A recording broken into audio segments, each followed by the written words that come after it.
Avião particular, o presidente BAP faz o planejamento aí e quer ter um avião à disposição do Flamengo. Vou falar sobre isso, vou falar também sobre com 500 milhões nos cofres do Flamengo. Vou falar também sobre contratações, porque o Flamengo já se movimenta aí, já tem alvos definidos e quanto vai gastar. Vou falar também sobre os jogadores da data FIFA, porque alguns jogadores entraram em campo e alguns ficaram de fora nesses primeiros jogos do amistoso. Essas e outras informações aqui agora, mas antes de começarmos, deixe o seu like nesse vídeo, vamos bater uma meta de 15 likes nesse vídeo.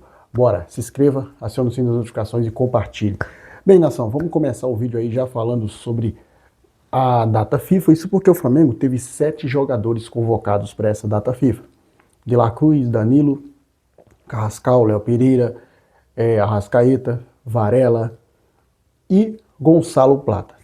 7 jogadores, não tivemos o Eric Pulgar, que não foi convocado para o Chile, e alguns jogadores eles tiveram minutagens, como é o caso do Léo Pereira, né? Dos 7 jogadores, 5 entraram em campo. Léo Pereira jogou 90 minutos, Arrascaeta jogou 80, Gonçalo Plata jogou ali mais de 60 minutos, o Carrascal jogou ali também alguns minutos com a seleção da Colômbia. Desses 7, só Danilo e De La Cruz não entraram em campo. Então isso aí já começa uma preocupação para o jogo do Campeonato Brasileiro na quinta-feira contra o Bragantino, porque o último jogo da data FIFA será na terça-feira. E caso alguns dos jogadores do Flamengo entrem em campo na terça-feira, eles não vão estar à disposição no jogo da quinta-feira contra o Red Bull Bragantino. Então isso aí é uma preocupação dentro do departamento de futebol do Flamengo. O Flamengo que prepara toda uma logística para trazer esses atletas de volta.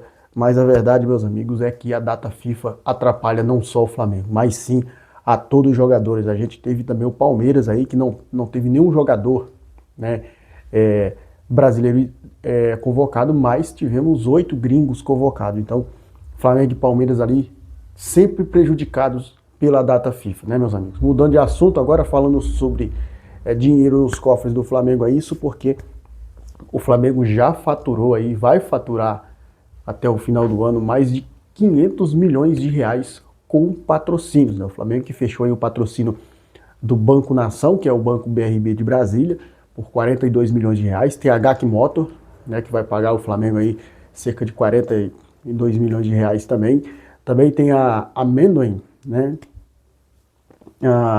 Temos aí a Apvida, temos a Chopp, temos alguns patrocínios aí, o Betano, que paga 260 milhões para o Flamengo. Totalizando tudo aí, o Mengão tem a camisa mais valiosa, a camisa do Flamengo chegando aí a 459 milhões de reais. E a tendência é que o Flamengo fature aí 500 milhões de reais só em patrocínio aí, até o final do ano. Claro, como vocês sabem, o patrocinador ele paga algumas bonificações também, caso o time conquiste os títulos com a sua marca, né? Então, o Flamengo chegando aí a 500 milhões de reais. E mudando de assunto, falando sobre avião, o presidente BAP planeja ter aí um avião próprio, particular, à disposição do Flamengo. Essa logística aí do BAP, né, para enfrentar o calendário aí pós a Copa do Mundo, o BAP, o presidente do Flamengo, ele quer acabar aí com a dependência, né, de voos fretados pontuais. Aí a ideia é arrendar uma aeronave de uma grande companhia, né, como a Azul ou a Latam, que são aí as empresas de aviação aí no Brasil, né, as empresas que tem voos aí para todos os lugares do mundo, né? Elas ficam baseadas no Rio de Janeiro, à disposição total do rubro-negro. O modelo de negócio prevê que quando o Flamengo não estiver viajando, o avião possa ser alugado para outros clubes cariocas, tornando a operação mais barata e eficiente. Então a ideia do presidente BAP é uma iniciativa muito boa, né, gente? Uma iniciativa muito boa, porque a gente vê ali, né, polêmica ali envolvendo a Leila Pereira com o aviãozinho dela, fretado, é isso que aquilo. A Leila Pereira foi buscar alguns jogadores da seleção brasileira, trouxe os jogadores do Cruzeiro, não trouxe os jogadores do Flamengo. O Flamengo também não quis pedir favor, não quis pedir favor para o Palmeiras. Então agora o presidente BAP toma essa iniciativa. Quero saber de vocês, a iniciativa do Flamengo é boa de contratar um próprio avião? Deixa aí embaixo nos comentários.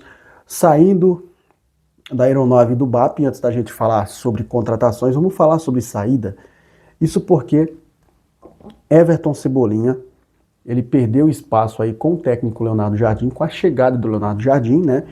E com isso, com a ascensão de Samuel Lino sobre o comando do Leonardo Jardim, custou aí caro para o Everton Cebolinha. O atacante foi reserva aí em 4 dos últimos 5 jogos e já manifestou desejo de novos ares aí, com o contrato expirando aí em dezembro e sem conversas para renovação de contrato. A estratégia do Flamengo é clara: liberar o jogador em julho, caso surja uma proposta vantajosa aí, avaliando a folha salarial para a chegada de um novo ponta de elite para o lugar do Everton Cebolinha. O Everton Cebolinha, que naquele jogo lá atrás contra o Lanús, né, ele já se manifestou, estava insatisfeito aí no Flamengo, né, falou que é a última temporada, e com isso, com o Leonardo Jardim chegando, o Samuel Lino crescendo muito de produção, né, produzindo bastante jogadas ali, participando em gols.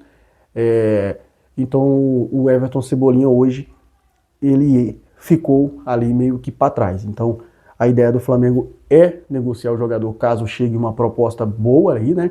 Caso não chegue, o jogador pode assinar um pré-contrato com qualquer outra equipe aí e sair do Flamengo. O Everton Cebolinha, que foi negociado na época com o Benfica por 80 milhões de reais. Agora o Flamengo, lógico, vai perder uma boa parte desse dinheiro, mas vai estar aliviando a folha salarial para a próxima chegada. Próxima chegada que há nomes na mesa já do Flamengo aí para a janela de transferências do meio do ano, tá, gente? Como eu trouxe para vocês ontem no vídeo, foi confirmado hoje que o Flamengo já tem alvos definidos e também já deixou reservado aí essa grana. Alvos como Luiz Henrique, alvos como Caio Jorge ainda estão na mira do Flamengo. Também tem outros jogadores como Tati Castellanos, né, jogador que está lá no West Ham.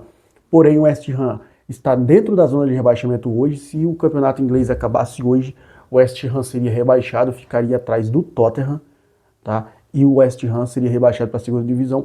E na cláusula do contrato aí do Tati Castellanos, no contrato do Tati Castellanos tem aí uma cláusula de que se o time for rebaixado, ele pode ser emprestado ou pode procurar outro clube. O Tati Castellanos, que foi vendido pela Lazio para o West Ham por cerca de 130 milhões de reais, tá, meus amigos? Quase chegando ali a 160 milhões de reais. Então é mais um jogador aí que está na lista do Flamengo.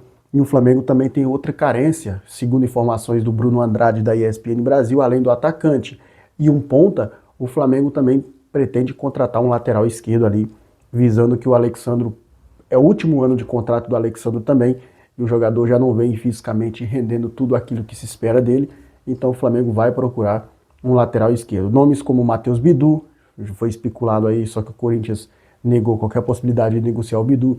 O Kaique Bruno, jogador do Cruzeiro, também esteve aí no radar do Flamengo, inclusive o Flamengo propôs aí uma troca entre ele e o Gonzalo Plata. O Cruzeiro também, porém, não aceitou, não facilitou a saída do Kaique Bruno. Quero saber de vocês, torcedores rubro-negro, qual desses nomes vocês traziam? Luiz Henrique, Tati Castellanos, Matheus Bidu ou Kaique Bruno? Deixa aí embaixo nos comentários, cara. Eu trocaria qualquer lateral pelo atacante, o ponto. Luiz Henrique e Tati Castellanos. Eu vou ficando por aqui, nação, mas se você não é inscrito, se inscreve aí, deixa o like, aciona o sininho das notificações na opção todas. Tamo junto.